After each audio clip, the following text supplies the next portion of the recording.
Hi, welcome back to Not So Obvious Watches. I'm Pete McConville. Unusual video for me. Today I'm doing a listicle, not 5 watches that I think you should buy, not 5 watches that I think should be in every collection, but something that's a little bit more personal but has a bit more point to it. And this is 5 watches that I really quite like, from 5 brands I don't really have any great connection to or even feel quite negatively towards. I did this idea because I was talking with some other people. We were talking about our connection with brands and what we kind of like and don't like, and what that means for how we see their watches, and how some people seem to think that, and they seem to act like, as soon as they've identified that there's a brand that's not for them, they kind of have to hate all of those brands' watches. And one, I thought that was a bit sad. And two, I thought there's an interesting experiment in that. Find 5 brands I don't really have a lot of time for, and then deliberately pick out a watch I really would love to own from each of those brands. It's been a fun experiment. I would suggest all of you give it a try too. Hang on till after the video, after the intro, and you'll see my attempts at this.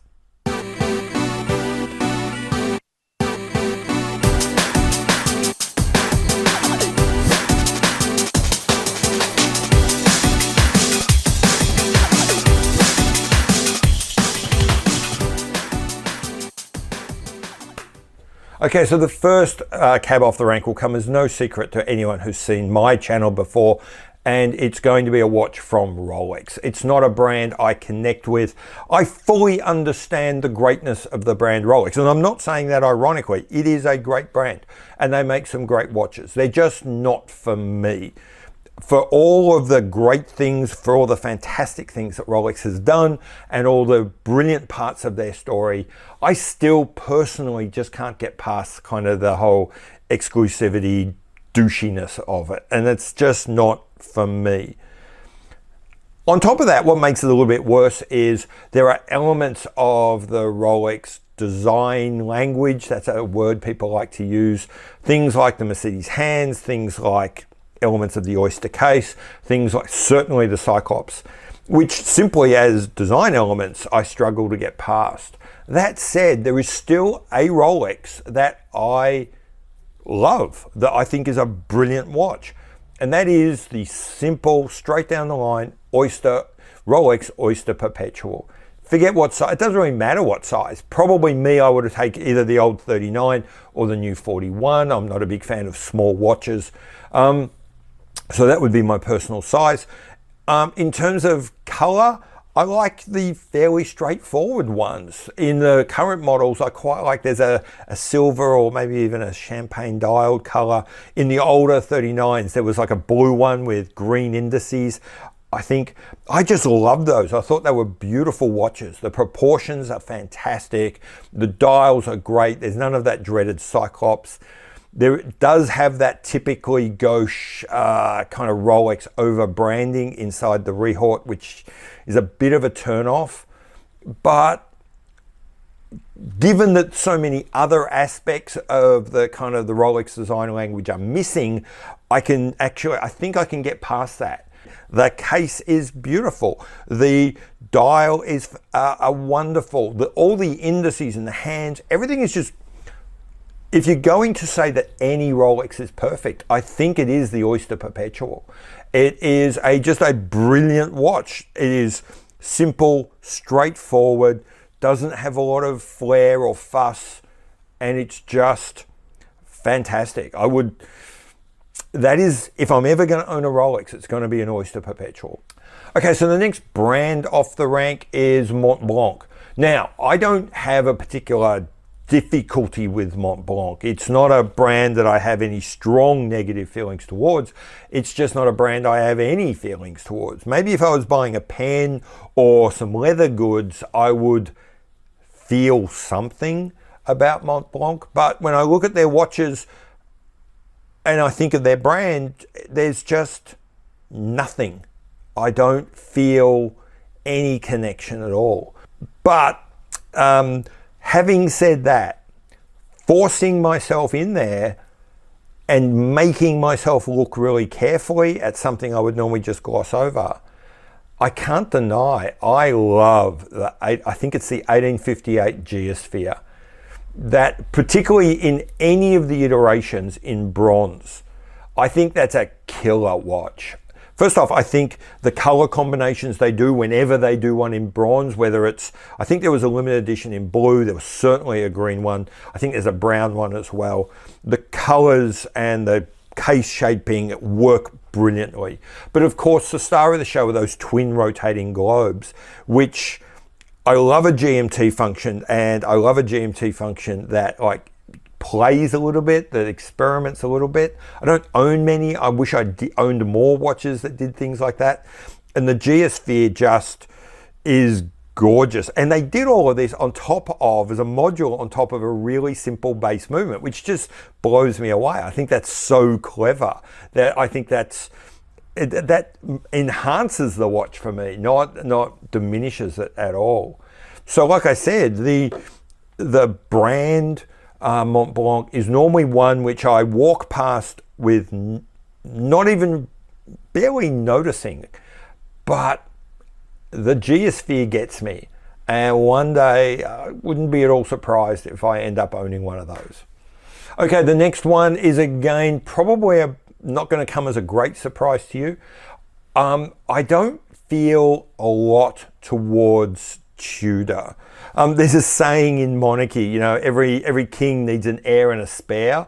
There's the heir that you really care about, and then the spare that you have just in case. There's always the Prince Andrew in the family, and for me, that's where Tudor is. Whenever I see Tudor, I think there's the spare.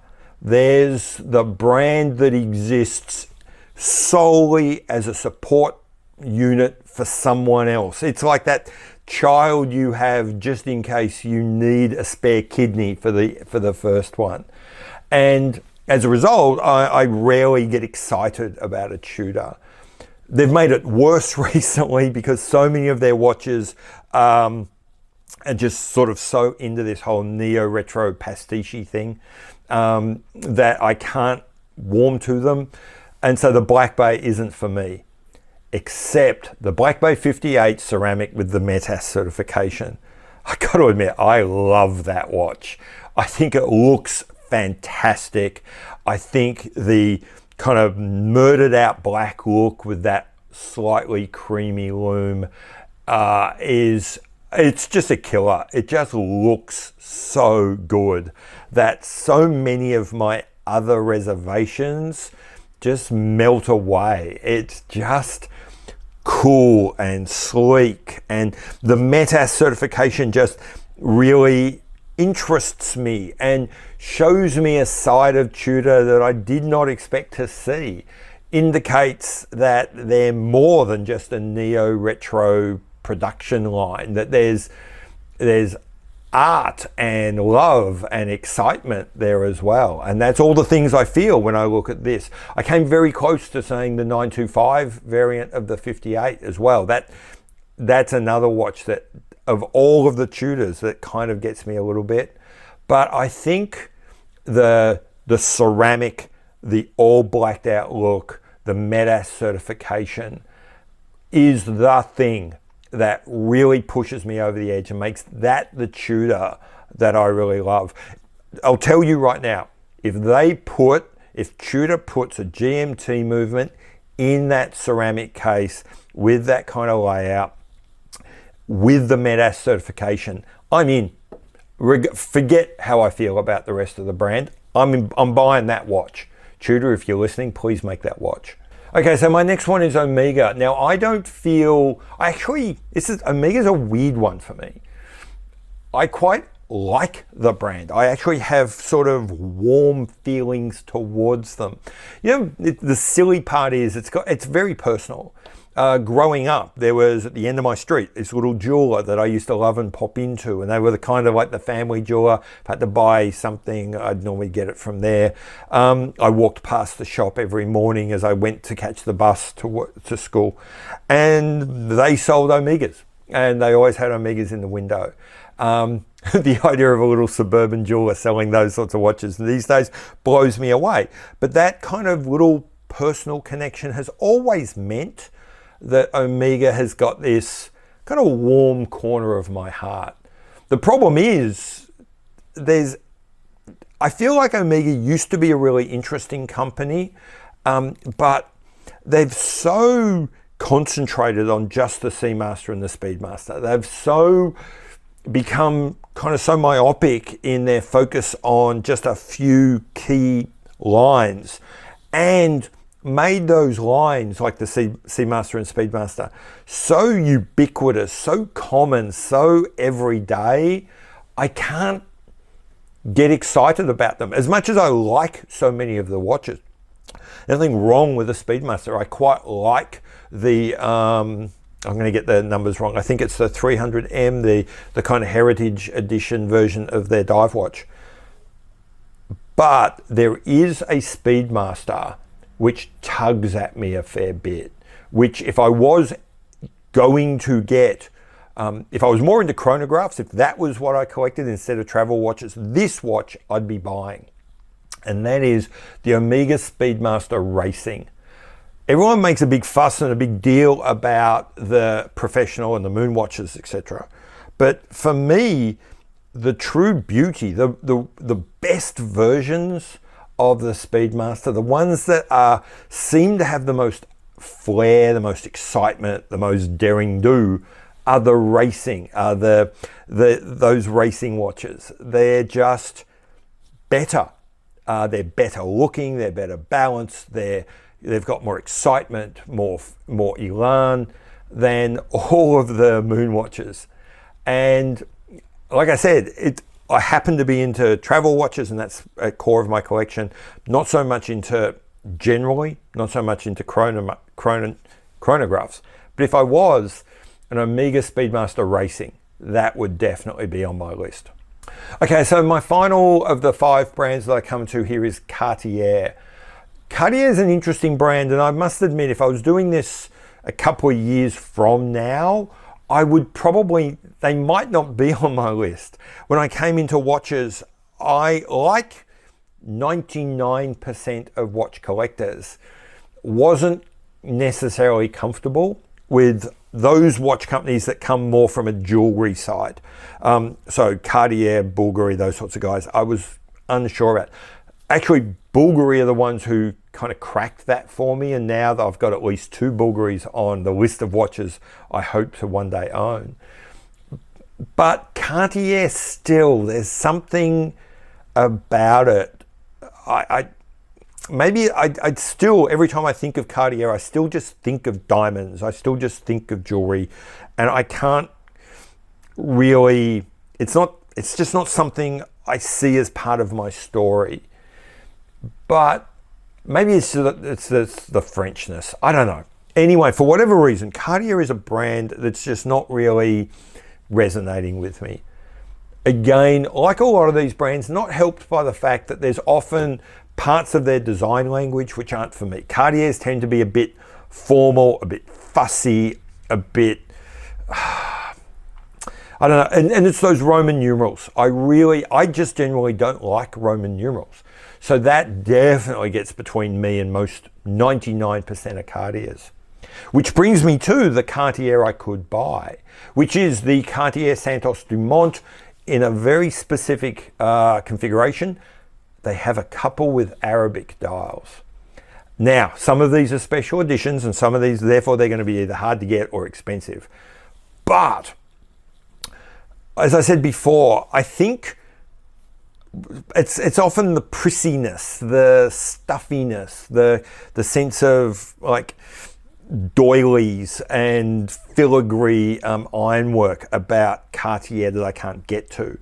Take the Santos case, which is a bit squarer, bit more kind of, and then piss off the Roman numerals and put good solid Arabics in there, and suddenly it's a watch I can sink my teeth into. It's a watch I can sort of grab with my fist and think, yes, this is one for me.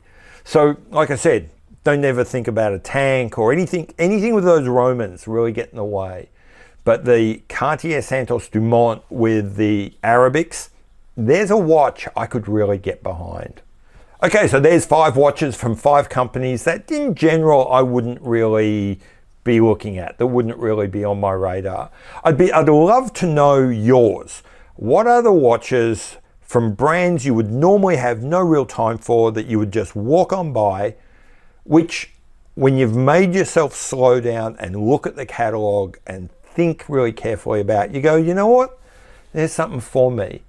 I think it's a fantastic exercise to go through. Going through this really was a great exercise for me in understanding more about my relationship with brands, what I do and don't like, but also seeing how great brands can be, even those that aren't for me. It's something I would recommend for all of you.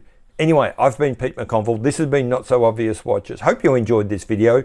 If you did, or even if you didn't, how about you hit the like and subscribe button, and I'll see you later. Bye.